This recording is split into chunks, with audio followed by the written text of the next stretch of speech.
तर काही भावांचा काय प्रश्न असतो माहिती आहे का, जसं UAE जसं एका धरामचे 23 रुपये होतात, तर काही भावांना काय वाटतं की मग कुवेतला जास्त पैसे होतात, म्हणजे कुवेतला दिनार चालतोय, तर मग कुवेतला जास्त पैसे मिळतात, मग कुवेतला तुम्ही काय सांगत नाही काम करण्यासाठी, कुवेतला आम्ही जास्त पैसे कमवू. तर आजच्या व्हिडिओमध्ये ह्या गल्फच्या देशामध्ये ना Saudi, Oman, Qatar, Bahrain, Kuwait आणि हे युनायटेड स्टेट अरब इमिरात, त्याला तुम्ही दुबई म्हणून ओळखता, तर ह्याच देशाबद्दल मी आज व्हिडिओ बनवणार आहे. राम राम मंडळी, यार महादेव, जय शिवराय, जय भीम. भावांनो, व्हिडिओला पूर्ण बघा, जर आवडलं तर लाईक करा, चॅनलला सबस्क्राईब नक्की करा. भावांनो, गल्फच्या देशामधनं व्हिडिओ बनवतो मी. UAE आहे, तुम्ही याला दुबई म्हणून ओळखता. या देशाला दुबईमधनं मी व्हिडिओ बनवतोय, जास्त करून मराठीमध्ये व्हिडिओ बनवतोय आणि मी माहिती सांगत असतोय दुबईबद्दलची आणि गल्फच्या देशाबद्दलची.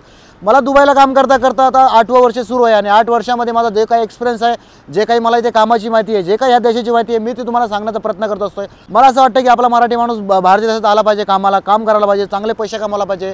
आणि मला भरपूर भाव कमेंट करतात, भरपूर भाव मला विचारतात, मला हे काम मिळेल का, मला ते काम मिळेल का. तर भाऊ, इथं काम सर्वांना आहे, फक्त इथे काम करणारा पाहिजे. भावांना कसं असतं माहिती आहे का, दुबईमध्ये चालतात दिरहम.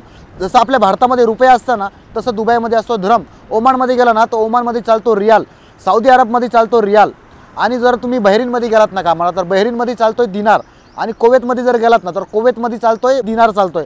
तर हे 3 देश असे आहेत ना, ह्या 3 देशाचे पैसे भारताचे पैसे खूप होतात. म्हणजे इकडला जर 1 दिनार जर असला, समजा मी तुम्हाला सांगतोय ओमान, बहरीन आणि कुवेत, जर यांचा जर 1 रुपया जर तुम्ही बघितला, म्हणजे 1 दिनार जर बघितला, तर एका दिनाराचे जवळपास आपल्या इकडे 200 ते 250 रुपये होतात 1 रुपयाचे. तर तुम्ही बघा म्हणजे किती फरक आहे. आणि UAEचा 1 रुपया म्हणजे 1 धरमचे भारतामध्ये होतात 23 रुपये. तर आज मी तुम्हाला याच्यामध्ये फरक सांगतो. मग ओमानचा जर 1 रुपया असला, त्याला रियाल म्हणलं जातो, तो 1 रियाल 222 रुपये भारताचे होतात. 1 रुपयाचे 222 रुपये होतात. नंतर बहरीनचा जर तुम्ही 1 दिनार जर बघितला, म्हणजे बहरीनचा 1 रुपया जर बघितला, तर 227 रुपये होतात बहरीनचा 1 दिनारचे. त्याच्यानंतर मी तुम्हाला सांगतो कुवेती दिनार, त्याला केडी म्हणून जास्त ओळखलं जातं.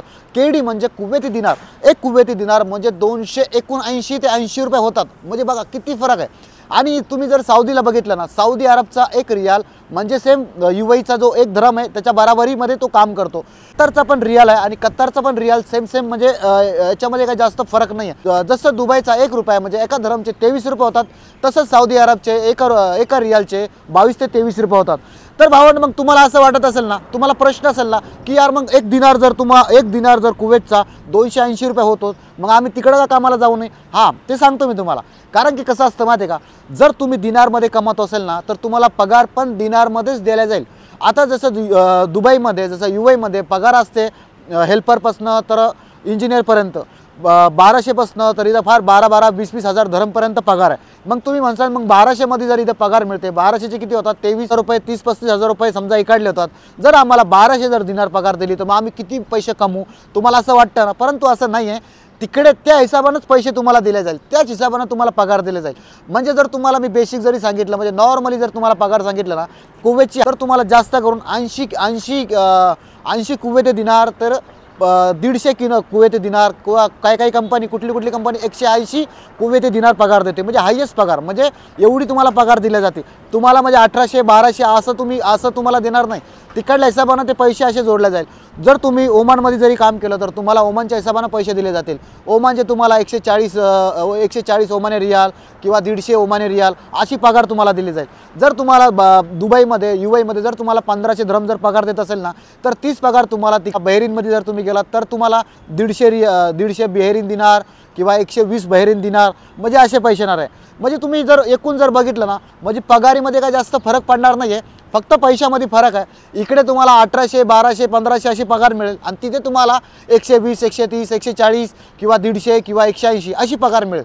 जर तुम्ही एकूण जर कॅल्सी जर तुम्ही केलं ना, जर पूर्ण बघितलं ना, तुम्हाला सेम पगार जी इकडे मिळते ना, 30 पगार तुम्हाला तिकडे मिळेल. परंतु थोडासा काही फरक असणार आहे. जर तुम्हाला 30, 35, 40 हजार जर UAEमध्ये जर तुम्हाला पगार मिळत असेल धरमच्या हिशोबानं, तर 30 पगार तुम्हाला ओमान, कतार, बहरीनमध्ये पण तुम्हाला सेम ह्या पैशाच्या हिशोबानंच तुम्हाला पगार मिळणार आहे. बऱ्याचशा भावांना ना हेच वाटतं की म्हणजे दुबईला तर 1 रुपयाचे 23 रुपये होतात, तर मग आम्ही कुवेतमध्ये जाऊन काम करू. सगळ्यांना असंच वाटत होतं। मला असं वाटतं की मी तुमचा डाऊट क्लिअर केला आहे। तुम्हाला कामाविषयी जर माहिती पाहिजे असेल तर नक्कीच मला कमेंटमध्ये सांगा, नक्कीच माझे व्हिडिओ लाईक करा। मी भरपूर व्हिडिओ बनवलेत, भरपूर टॉपिकवरती मी व्हिडिओ बनवलेत, ते पण मराठीमध्ये। जर हिंदीमध्ये बनवले असते ना तर आपले सबस्क्रायबर 1 लाख प्लस झाले असते, परंतु बघा आपला माणूस मराठी माणसाला सपोर्ट करत नाही आणि व्हिडिओ माझे असतात पूर्ण खूप महत्त्वाचे व्हिडिओ बनवतोय, महत्त्वाच्या मुद्द्यावरती मी व्हिडिओ बनवतोय। जर तुम्ही नवीन जर चॅनलवरती आले असेल भावांनो तर कृपया करून चॅनलला सबस्क्राइब केल्या बिना नका जाऊ। खूप मेहनतीने व्हिडिओ बनवतोय आणि जर तुम्हाला माझा कंटेंट, माझा जर व्हिडिओ तुम्हाला आवडत असेल, माझी जर तुम्हाला माहिती आवडत असेल तर व्हिडिओला लाईक नक्की करा। आणि जर तुम्हाला काही प्रश्न असेल मला विचारण्यासाठी काय तर नक्कीच मला कमेंटमध्ये कळवा, मी तुमच्या प्रश्नाचे उत्तर देईल। तर भावांनो आजच्या व्हिडिओमध्ये एवढंच होतं, एवढीच तुम्हाला मी माहिती द्यायची होती। तर भावांनो आता इथंच थांबतो, तोपर्यंत जय हिंद, जय महाराष्ट्र, हर हर महादेव, जय शिवराय, जय शंभूराजे, जय भीम।